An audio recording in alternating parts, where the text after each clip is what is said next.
Greece. So the Greeks were in a lot of ways more like us than other people living in the ancient world, and in two ways. Number one, they had a lot of them had a form of democracy, and number two, they had people who were religious skeptics. Now, you don't find religious skepticism in the ancient Near East. And I mean, among the Sumerians, we don't seem to see any of it. And among the Babylonians, no religious skepticism. The Egyptians, very, very religious. Among the Greeks, now it was not a common thing. At least 90 to 95% of the Greeks we know believed in the gods. And the same way today, I mean, you really pin people down, at least 85% of people in America say that they believe in some form of a god. But there were some religious skeptics. They had a view of science that was more like ours, and it was based a lot on observation and experimentation, more so than the other people of their day. Now, Greece is a small country with very ragged, jagged mountains, and these mountains separate the Greek city-states one from another, and it tended to make the land of Greece very difficult to unite. In fact, it looks like that Greece was not united until Philip of Macedon united them. They may have been united way, way back yonder. But Athens and Sparta, even though they were close to each other, were separated by a jagged mountain, and they could develop completely diverse forms of government. However, they all spoke the same language, and they all worshipped the same gods, at least for a time. Now, we start off with the Minoan civilization. Now, I'll tell you something on a personal note. I sometimes have a hard time falling asleep, and I will sometimes get out my watch a YouTube video, and while the YouTube video was planning to go to sleep, but just 2 nights ago, I was listening to a YouTube video about Atlantis, and it suggested the Minoan civilization was Atlantis. According to, if you know anything at all about the story of Atlantis, there's been movies made about it, and many, many a book written. Atlantis fell into the sea. Well, the Minoan civilization, again, this is contrary to what standard history would tell you, except they have to in the case. The Minoan civilization appears to have been a very, very highly advanced civilization.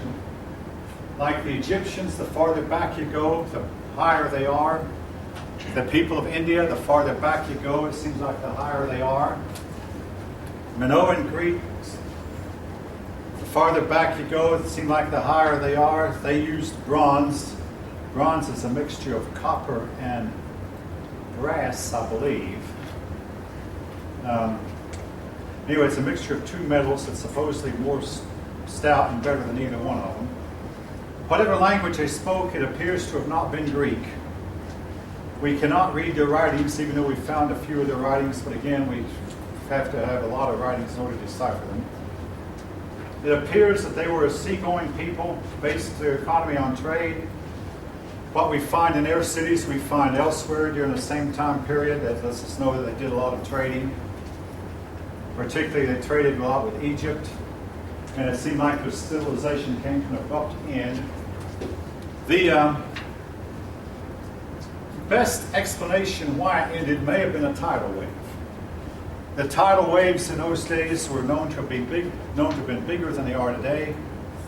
Again, if you believe there was a flood. The earth had not completely stabilized after the flood, according to some scientists. And earthquakes were larger and more severe than they are today. And the tidal wave could have just simply completely overrun the island of Crete and washed everything on the island of Crete, which may explain why the story of how Atlantis fell into the sea. Anyway, their civilization came to an abrupt end and left nothing but ruins, and hardly even any bodies. And then came the Mycenaeans, who took their place. The Mycenaeans, at one time, we didn't think they were Greeks. But now we know that, we didn't think they were Greek, but now we know they were Greeks. They came from Europe around 1800 BCE, when a whole lot of peoples migrated from Europe. The Aryans, the Medes, the Persians, the Greeks, and the Latins. The Latins, of course, went to Rome. The Greeks went to Greece. These people migrated out of Europe, possibly moved down by climate change, forced out by climate cooling. And they arrived around 1900 BCE. Now, again, folks, that date is, that's a date that's in a book. They engaged in conquest. We don't have very many written records about them, except, now, folks, my very first graduate paper was on Linear B. The reason it's called Linear B is we found two linears, Linear A and Linear B. Linear means it was written across like we write our language. You might or might not know that some of those ancient languages were actually written.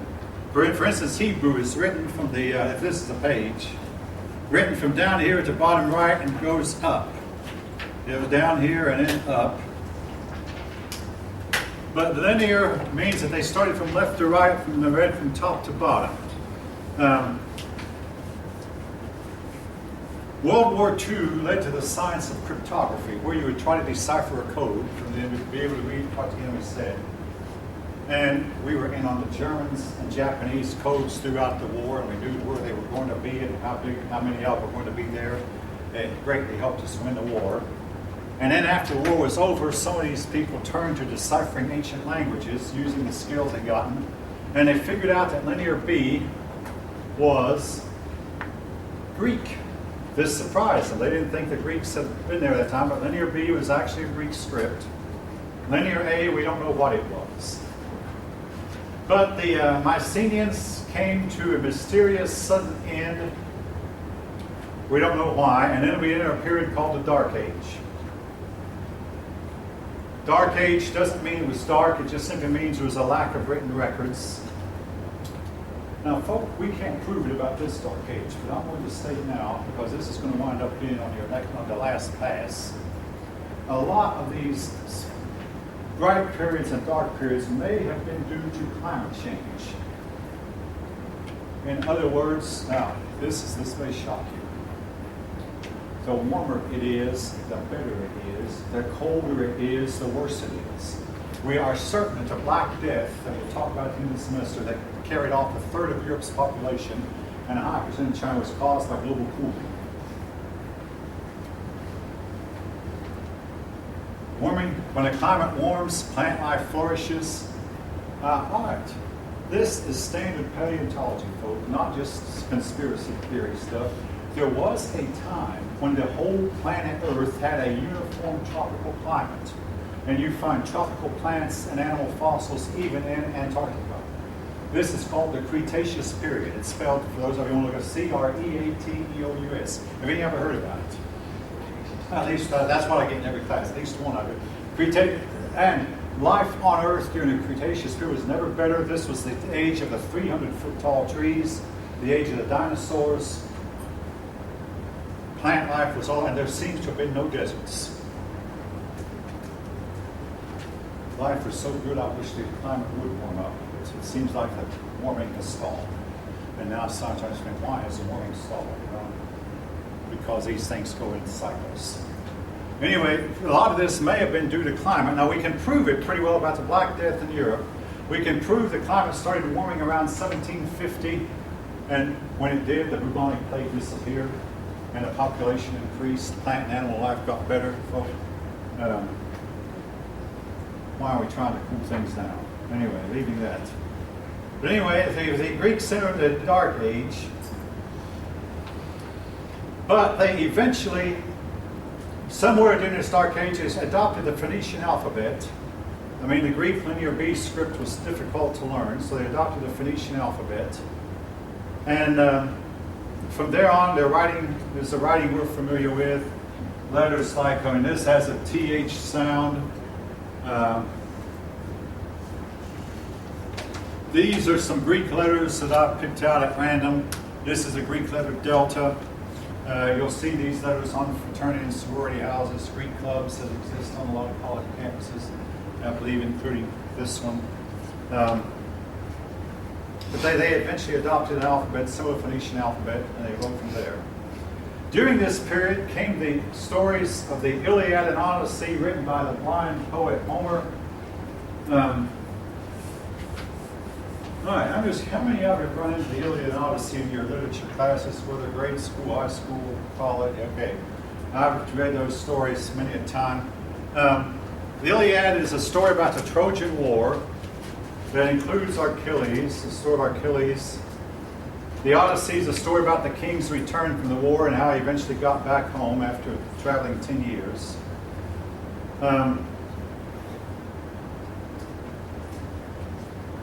We know that these people valued courage, valued honor. Unfortunately, they did not have the values of cooperation or community. That would eventually come later, but values of honor. In the story, though, they fought a war against the city of Troy, and gods were involved. Gods would fight on one side or the other. And there's a lot of supernatural elements in the story. The story ended, though, with the burning of Troy. If this were a regular semester, believe me, I'd go into a lot more detail, but I've got to hurry because we've got so little time. But it ended with the burning of Troy. For many years, we thought this story was legend. Then, wonder of wonders, we found the city of Troy. The reason I'm bringing this up, folks, is I personally, I've asked you, I've asked you to write about how much attention do we pay to some of these mythologies and stories. Personally, I think we pay a lot.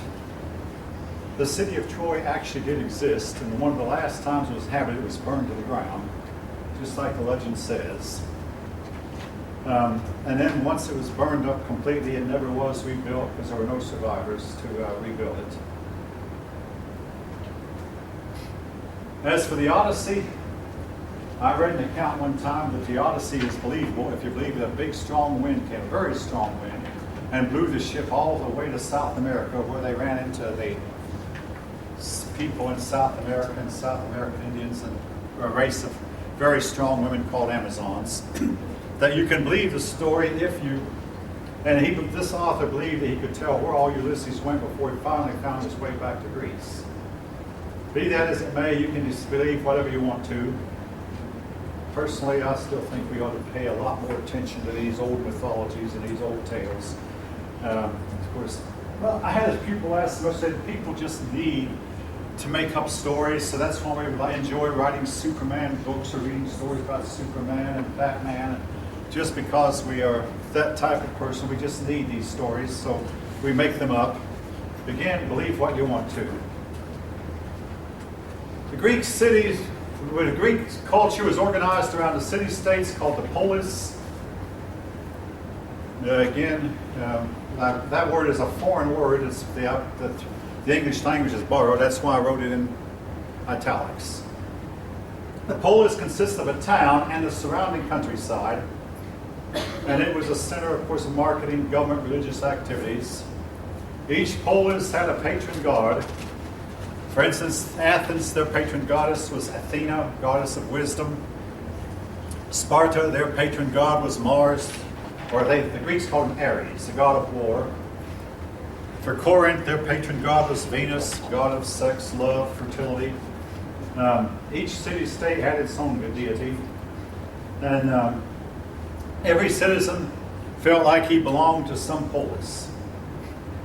But this concept kept the Greeks from uniting, because their local city-state was more important than their country. In our own country, we experienced this during the Civil War, when men like Robert E. Lee and Stonewall Jackson felt like their own state was more important than the federal government, so they would fight for their own state against the federal government because they believed their state was more important. The Greeks, again, warfare is a whole study by itself, but at this time they developed a way of fighting called the hoplite phalanx, where that soldiers would line up shoulder to shoulder, and they would, again, most people are right-handed, but they would use their left hand, not to shield themselves, to shield their buddy beside them. They would fight with their right hand. Meantime, their buddy was shielding them. So if you'd seen a hoplite phalanx come at you, you'd have seen a solid wall of shields with swords sticking out from the shields. And you could not fight one of them individually. You had to fight the whole team. They fought as a team, not as individuals. It made the old aristocratic cavalry outdated, at least temporarily. Now the cavalry was to make a comeback. The Greeks began to spread out from Greece all into Asia Minor, what is today Turkey. They spread into Italy, spread into Cyprus and Crete, and those islands off the coast of Greece. And they settled throughout the Mediterranean. And that way Greek culture was spread throughout much of the Mediterranean. New wealthy men sprung up. In other words, they didn't have a caste system. If you were lucky enough or in the right place at the right time or even enterprising enough, you could become wealthy even if you were born into poverty. The new wealthy men eventually broke the power of the old aristocracy. This is in the book. Now, the word tyranny, we think of tyrant as being a bad person, but the Greeks didn't. The tyrants would achieve power by a coup, often by killing the person who'd been in power. Then they would hire soldiers. Mercenary means a hired soldier. They would get the money from the merchants and traders, construct new marketplaces, temples, and walls. But eventually the tyrannies came to an end. A lot of the Greeks believed that these things went in cycles, where you start out with a king. As the people became more numerous and dissatisfied with the king, they developed an aristocracy.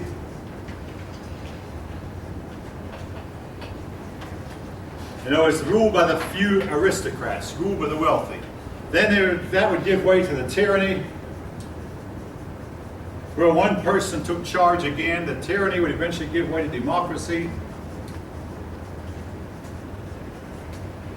The democracy would often give way to a dictator, or I'll call him a tyrant again. Now,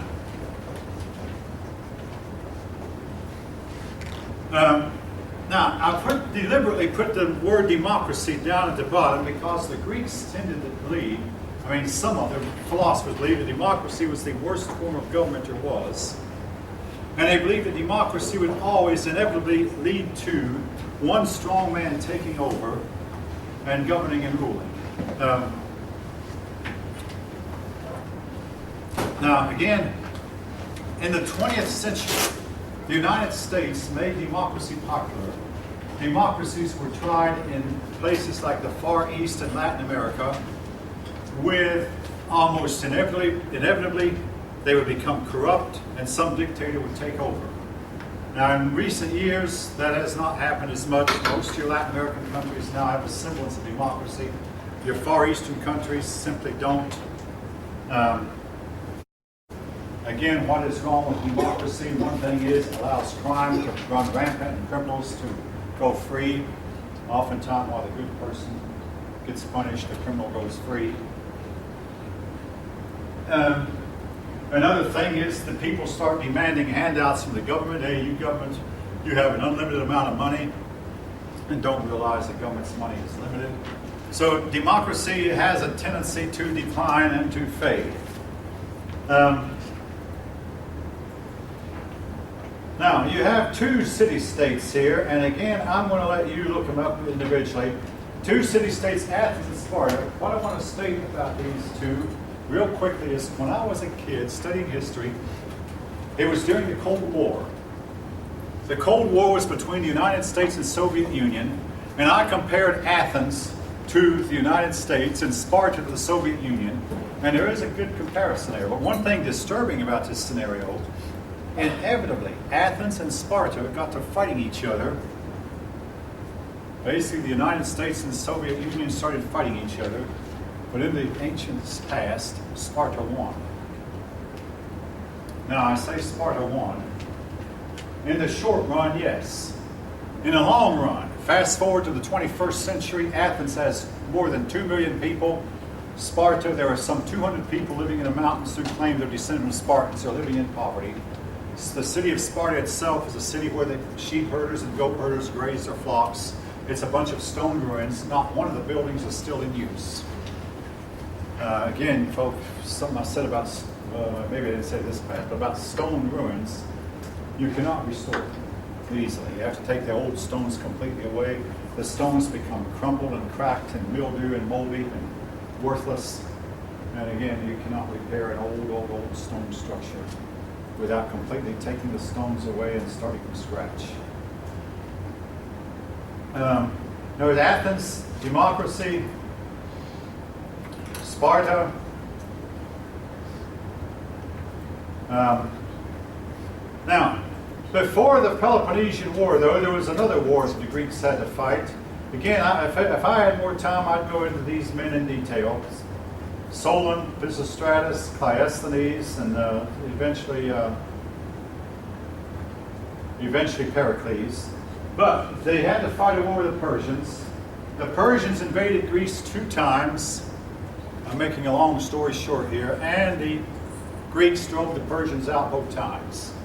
In large part because the Greeks trained their youth to fight from the time they were 6 years old and above. The Greeks had gymnasiums where they emphasized physical fitness. The Greeks had more discipline and better weaponry. And they were able to, by discipline, I mean, if you fight as a team, everybody's expected to stay in line and stay in rank. Well, what if the enemy runs from you? You stay in ranks anyway. Even if the enemy runs, don't run after, because as sure as you break ranks and run forward, you're going to get killed. So discipline meant everybody stayed in the ranks. The Persians did not have that kind of discipline and order, and Persia lost. Which brings us up to Pericles. When the Persian Wars were over, the Greeks expected Persia to invade again. So they formed 2 leagues, the one league led by Athens, the other league led by Sparta. Sparta got tribute money from the other members of the Delian League and built Athens into a really beautiful city. Built a large navy. But it all fell apart during the Peloponnesian War. Athens and Sparta engaged each other. And I mention this funeral because your book opens up with a vignette by Pericles about during the funeral oration, he gave a big speech about how wonderful democracy is, not realizing that democracy was destined to lose. During the first year of the war, things went well, but during the second year of the war, the Athenians were bottled up inside the city of Athens, and a big plague broke out among the Athenians that didn't hurt the Spartans. And it carried off a lot of the Athenian population, a third of Athenians' population. And Athens had to settle for a truce. Eventually, Athens invaded Sicily in spite of the truce, and it was a disastrous invasion. I read an account of that one time, and I couldn't help but feel sorry for the leader of the Nicias by name, but again, we don't go into that much detail here. The Sicilians defeated the Athenians badly. Every Athenian soldier was either killed or sold into slavery. Not one came home. Eventually, Athens was surrendered. Sparta tore down the Athens walls, disbanded its navy. And everybody thought that Greece would unite with Sparta. Instead, Sparta fought a war with Thebes. And the Thebans developed a new military formation. Essentially, all right, here's vocabulary here.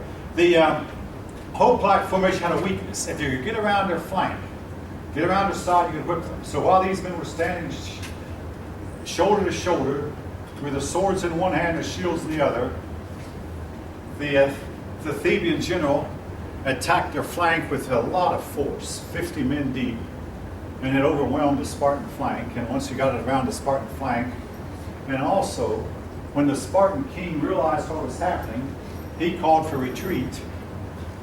I mean, he was just wanting to retreat, to reorganize and go back at him. Instead, half the Spartan troops said, "We've never retreated. We're not going to retreat now." And they refused to retreat. The other half did retreat. The half that didn't retreat were mauled. And Sparta lost.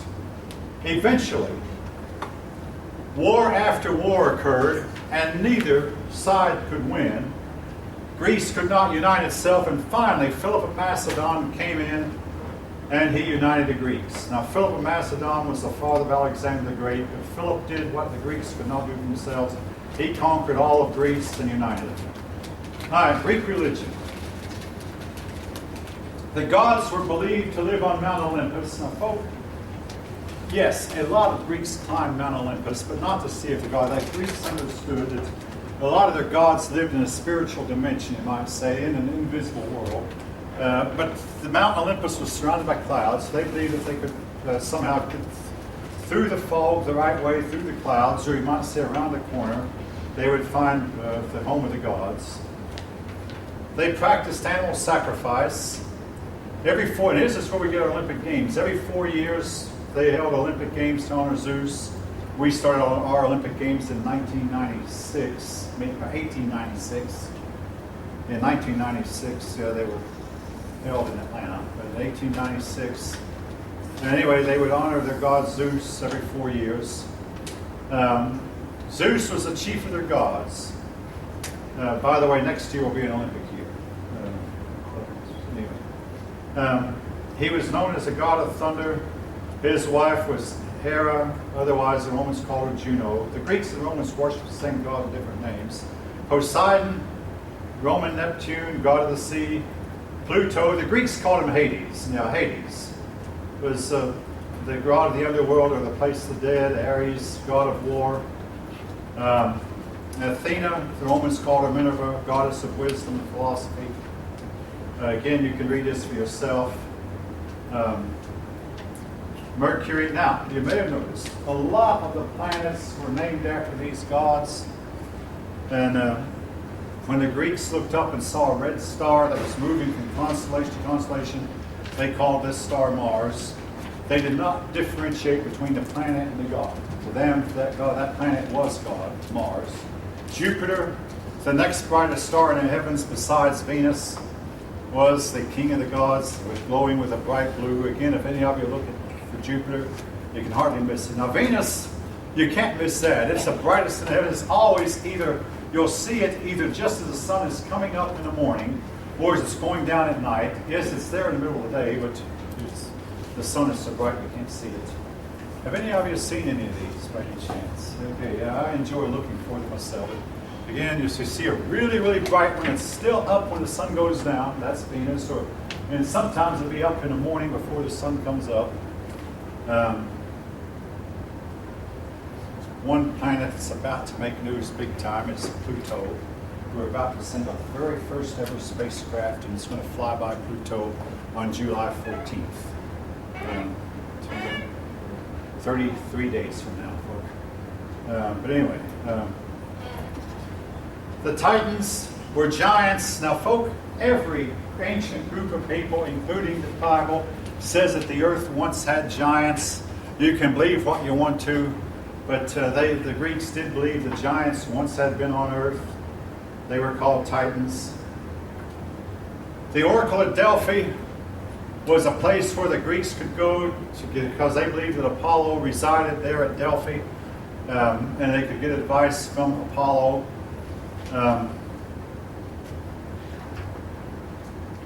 I'm going to elaborate on that a little bit. Folk, there was a time eventually when these oracles went silent. There was one at one for Apollo at Delphi, and then there was another oracle deep in the Egyptian desert where Alexander the Great went to by himself, and this oracle told him that he was actually the son of Zeus, and that he was therefore part God.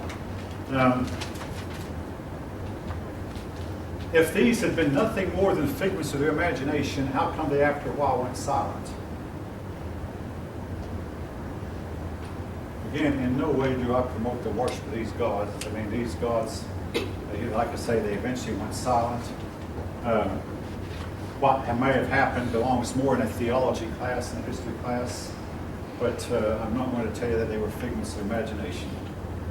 Writing of history now. Standard historians will tell you that history writing began with Herodotus. Herodotus wrote a history from the beginning of time as he understood it. Why don't they consider the Jews to be writers? They were first writers of history, and folk, it's because I guess they're prejudiced against Judeo-Christian theology or whatever. But one thing about Herodotus, he left out a whole lot of the mysticism that was characteristic of the history writing of ancient times. And there are stories of giants, of gods cohabiting with earth women. Herodotus left a lot of that out. He wrote about the Persians, about the Babylonians, he wrote about Nebuchadnezzar, wrote about all the history of mankind up to his day, the Assyrians. First person to do so, unless you count the Jews. Thucydides, he was even more skeptical of religion, or far less religious than Herodotus was. And your authors say more fashionable. The Greeks had a lot of drama, something we don't find in the ancient world until their day. Theaters, they would go to a theater, make it a point to go to a theater about once every 6 months or so. And some of their plays, the most famous play was Oedipus. These plays deal with topics of good versus evil, revenge, and fate. The Greeks were really great on revenge. Fate meant that what the gods had decreed was going to happen. In the case of Oedipus, some of you may have read it in yours. God had decreed that Oedipus was going to kill his father and marry his mother. His father banished him, but eventually Oedipus found his way back to the palace, and without even knowing that the king was his father, he killed his father, the king, and married the queen without realizing he'd married his mother. But these plays ended, yes, in tragedy. Tragedy is a play or a story where the hero dies. Yes. So for our exam next week, I want us to know all the specifics, like all of the names of the cities and stuff, or have a general. Okay. What's in the notes? All that. Yeah. In other words, it's been months since I looked at that test. But some of those gods are there. Chief god Zeus. To me, you'll hear references to Zeus from time to time throughout your life. Believe me. Mars, Mars, the planet, makes news every once in a while. But you'll hear references about these events from time to time. Greece, I talk about how that the ancient Near East may do, but maybe you're aware Greece is making a whole lot of news these days. And it has been for a couple of years, owing to the fact that their economy is in a state of shamble, and that the European Union allowed them in spite of the bad economy, thinking that the European would reform them. Instead, they have pulled the whole European Union down. Any of you know what I'm talking about? Yeah, and yes. And the result is they could eventually bring the whole Western world tumbling economically on its feet. So, folk, they want to be able to retire at 52 and take 6 weeks vacations. Now, anybody know what's wrong with that? Anybody know? There is something badly wrong with it.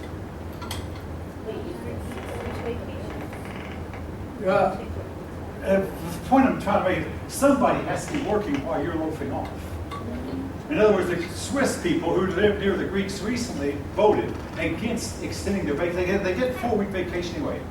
They voted 60% against extending 6 weeks because that page is a fallacy to it, a pitfall. You get too many people not working, the rest of you have to support it while you're not working. Again, one of the failures of democracy, the Greeks did it, they did it back in the time before Christ, they're doing it again. Thinking the government will bail us out. Now they want the whole European Union to bail them out, and if the Union doesn't, they're going to start rioting and killing and looting in the streets like they've already started. Again, some of you act like you've heard this already. So they have their problems still, like they did before. Art. Now, I don't emphasize art much. You know, I have a daughter at UGA who's majoring in art. Greek art strove for realism, and they like to think that they could make an apple look so realistic that a deer would come up and try to eat it. Today's artists do not strive for realism. Today's artists strive for something. They say, leave realism to the camera. We have a camera that will be real. Instead, make your painting do something that a camera cannot do. And their temples were never closed in with walls. They had a roof, and then they had pillars that supported the roof, but the wind could blow right through them. And their statue of gods. I was once asked, how come all these statues of gods show them naked? The reason was the Greeks strove for the ideal body. And again, who's to say what the ideal body is? But the ideal body was supposedly the body of a Greek god. Hitler believed that his Aryans could get every man to have the ideal body, which is really an impossibility. It's known if you're not born with a body like Superman's, you can't develop one. No amount of exercise or work will give you one. You're either born with it or you can't have it. Well, when I was younger, a man named Charles Atlas claimed that if you sent him $5, he could send you a booklet to show how to build your muscles. But you notice I said he claimed he could. Any of you ever seen a Charles Atlas ad? They had the before and the after, and they found out the befores and afters were two different models. The before was usually someone who was either overweight or very, very skinny. The after was a different model. For that enough. Philosophy. All right. They tried to understand the universe, all right, but some people said, no, the sophist, the universe is beyond the human understanding. Let's don't. And folks, where I can't teach this without commenting. I would fall somewhere between. Yes, I believe that a lot of the universe is beyond our understanding. Nevertheless, I think we should try. So, but so to know we'll never understand it. I've read some scientists who believe now that there's some things about our universe we're not going to explain. At one time we thought we could come with a theory of everything called the TOE, T-O-E, where we explain every phenomenon in the universe. Well, in 1950, folks, they told us we just about have it explained. Today, we've got a whole lot more gadgets. Any theories about how they work are theories all. I mean, hey, the last time I read, we don't even know which direction electricity flows. Does it flow from positive, negative, or negative, positive? We thought we had that figured out. We invented a transistor and it smashed our theories in two.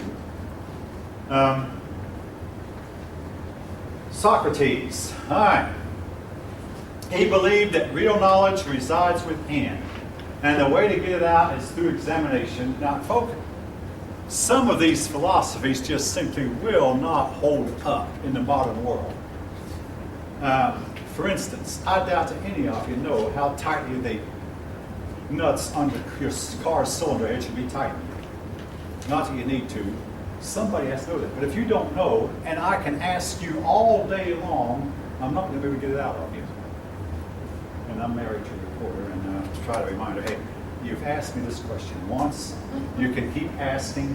I've given you the best answer I have, and no amount of prodding, you're not going to get a better answer from me than the one I've given. I simply can't give you a better answer because I don't have it.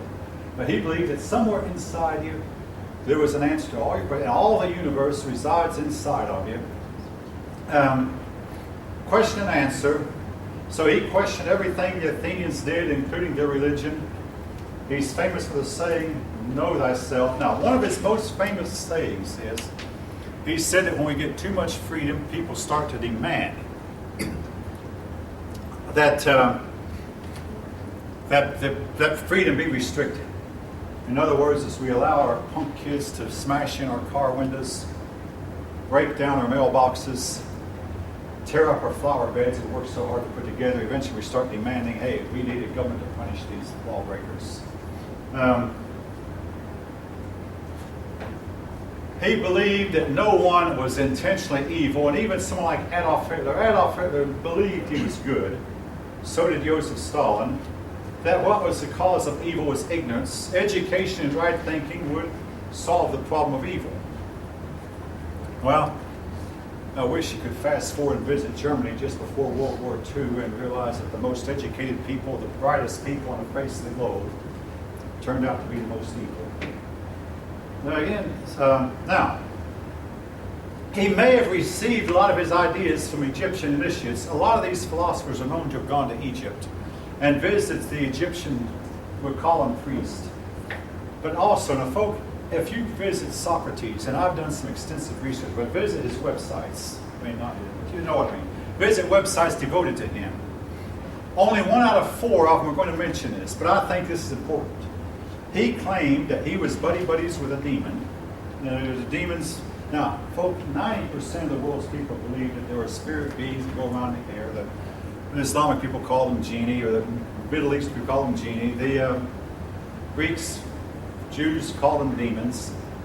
He claimed that he is buddies with this demon, and this demon once took him to a palace, and it was a magnificent palace with a whole lot of attendant servants waiting on him. This demon would whisper things into his ear that would keep him morally upright. Now, all right, I'll just be plain with you. A lot of the problems that the Greeks had was they were tempted by young boys. And Socrates believed that this demon kept him from having sex with young boys.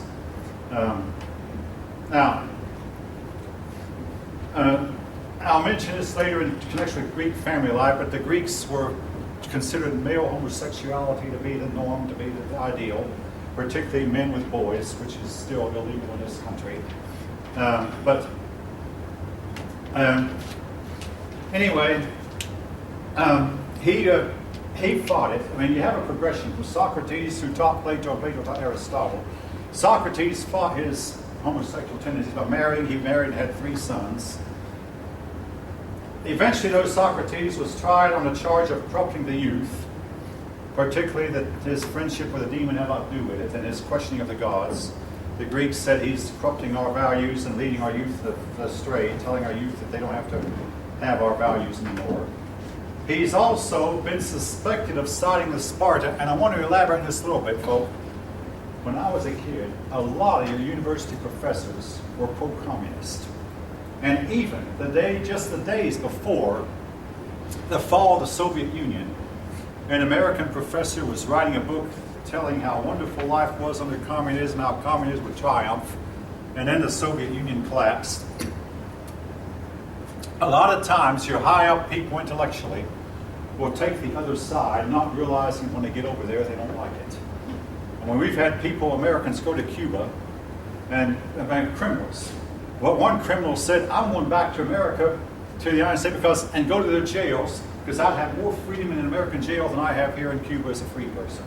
He went back and served his time and eventually got out. Socrates taught Plato. Plato is known to have been to Egypt, and there he got the story of Atlantis. He believed in the ideal world, which was better than the world of the senses. And he believed that if we've had the right training, we could gain the ideal world of which this world is but a shadow. Now, folks, again, this philosophy was to help lead to the ancient peoples not developing technology. In order to develop technology, you just have to believe that there's some kind of order in the universe such that if you put together, all right, this little phone that I have consists of probably 1 million different transistors, not to mention diodes, resistors, and capacitors, all packed together in a small space. If you put together another one like it, the other one will do the same thing this one will. You have to believe there's that kind of order in the universe in order to develop technology. If you don't, that was one of the questions you asked in the last test. If you don't believe there's order, so by his saying that this world that we live in is just a shadow of a brighter world, it almost sounds like a Christian ideal, but then it was also saying that this world is not very good, which means that we cannot develop technology or machinery because this world is not regular or orderly enough. Also, he made the Greeks laugh at the whole idea of a resurrection, which Christianity taught. He's famous for the utterance, do as I say, but don't do as I do. Now, all of you can tell, my penmanship is bad. When I was teaching 10-year-old student, 5th grade, how to write, I said, I had to quote this. Do as I say, but don't do as I do. I know how to write, but I don't write well. All right. Okay, I'm running out of time fast. Aristotle came next. Now, what's important, Aristotle taught Alexander the Great.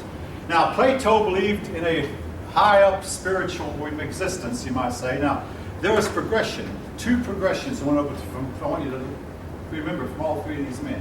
Number 1 was the progression of the belief about homosexuality. Socrates fought it. Plato accepted as the norm. And with Aristotle, he didn't even care anymore. It was no longer an argument to be debated. There was a progression in that direction.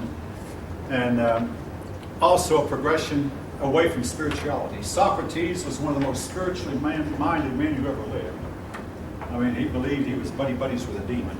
Plato had a spiritual aspect. Aristotle, completely materialistic, abandoned all spirituality. It was a progression. And each of these men reflected their generation. It wasn't just that Aristotle himself rejected religion. His generation tended to also. But I must say this, fast forward a few more generations and you find the Greeks becoming super, super religious. Plato believed that men and women could associate as friends without becoming lovers. The older I get, the more convinced I am, folk, that a man and a woman cannot be friends, just friends.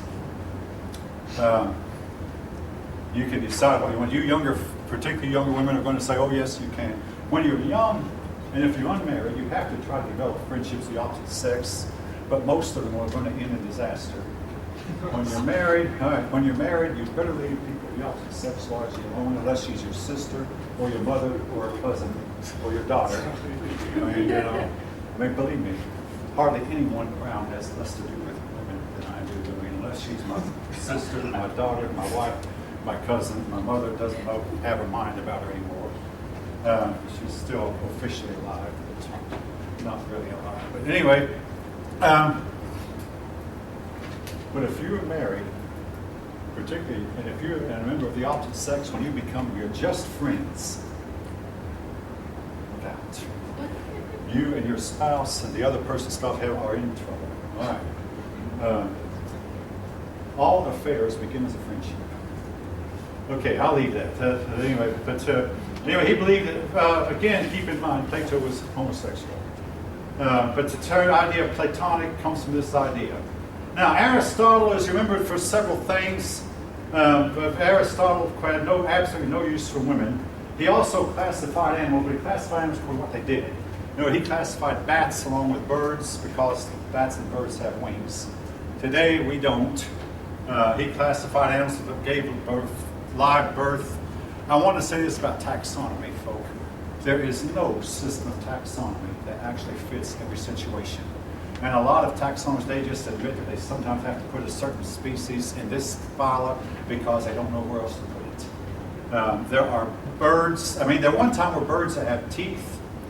There are mammals that lay eggs. There is one poisonous mammal that lives in the Dominican Republic. There are one type of mammal called the duckbill that has a beak like a bird.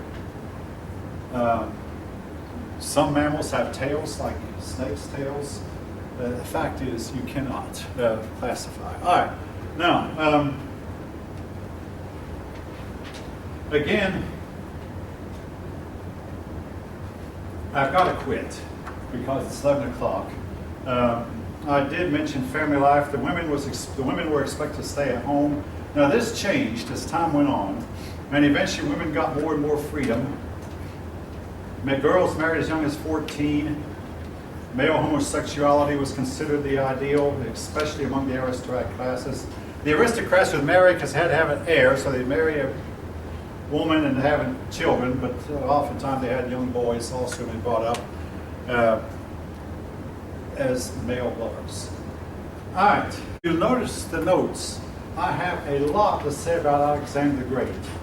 He was really important. He conquered most of the known world, except he headed east. He left Rome alone, even though he had to have been aware of the rising power of Rome on his western flank.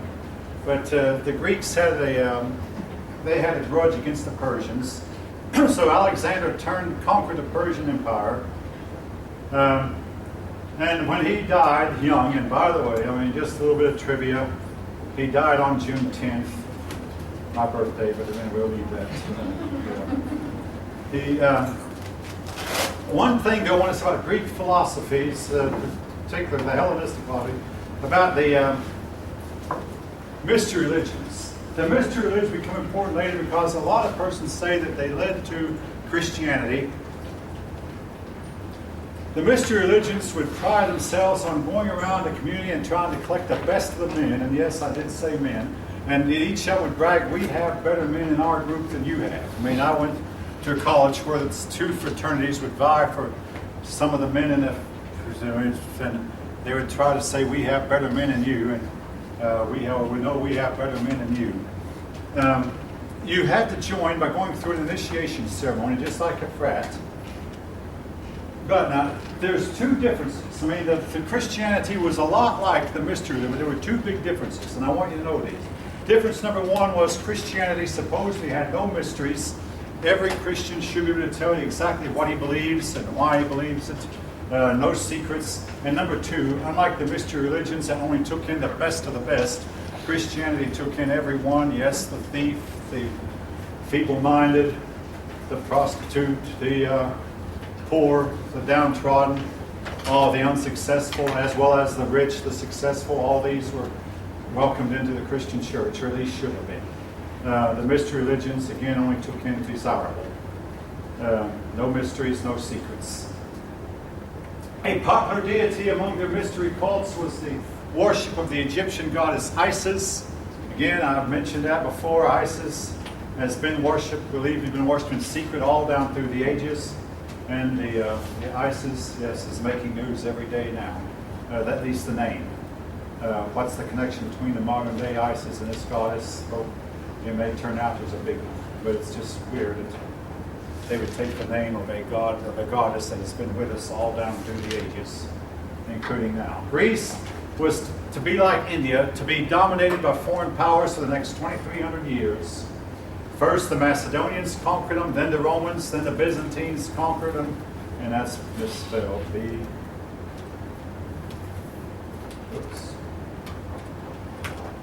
Byzantine Empire controlled them, then the Muslims got them for a while. Eventually, and that word Muslim should be M-U-S. This was the way I was taught when I was a kid, folk. I thought I'd changed all that. Anyway, after the Muslims, in 1802, with the help from the French, the Greeks were able to drive out the Muslims. All right, again, know these terms. Stoic, Epicurean, mystery religion. I've got to move on.